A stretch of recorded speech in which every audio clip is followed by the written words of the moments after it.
vyššie hore.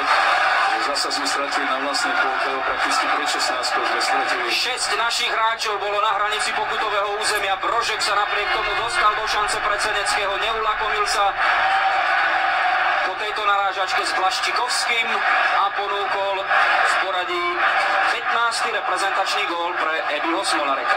0-1.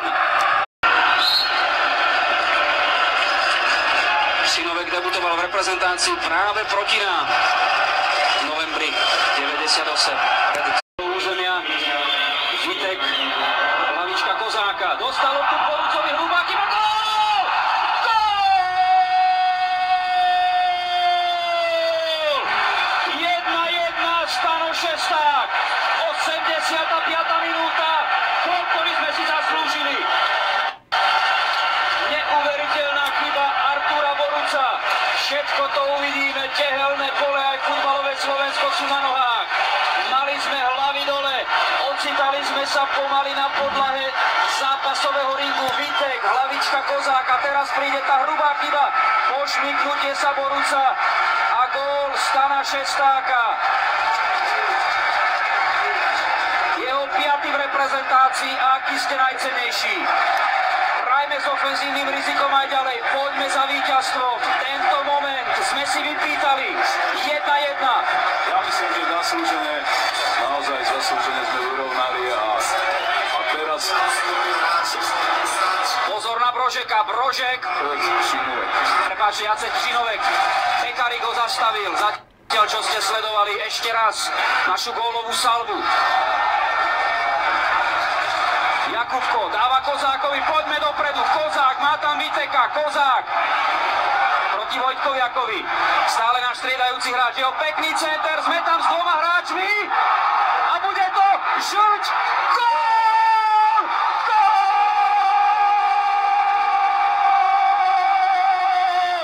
2-1 gól!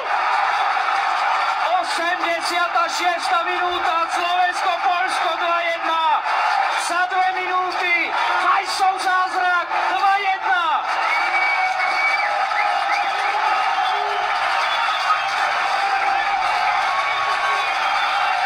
Kozák, ktorý bol aj v predchádzajúcej akcii, takto centroval na Jakubka, bola tam zrazená strela.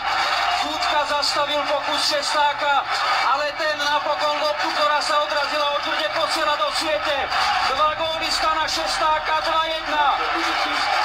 A to je to, čo sme hovorili, loptu treba dávať do 16, tá obrana nestojí na pôlku, musím to len zopakovať a to je pravda.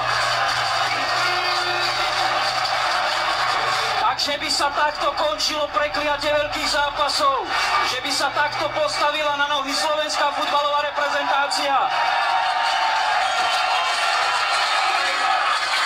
2 góly za 2 minúty, Vajsová reakcia, 2-1.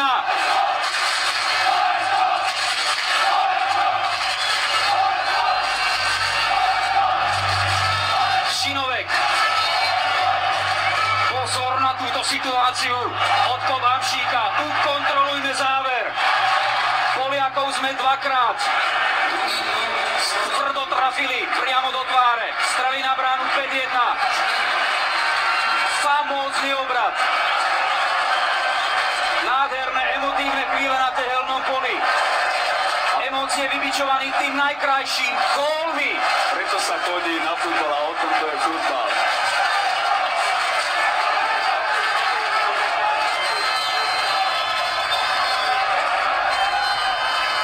Ešte treba byť skoncentrovaný, treba sa naozaj koncentrovať a dať pozor, aby sme niečo nevyrieli.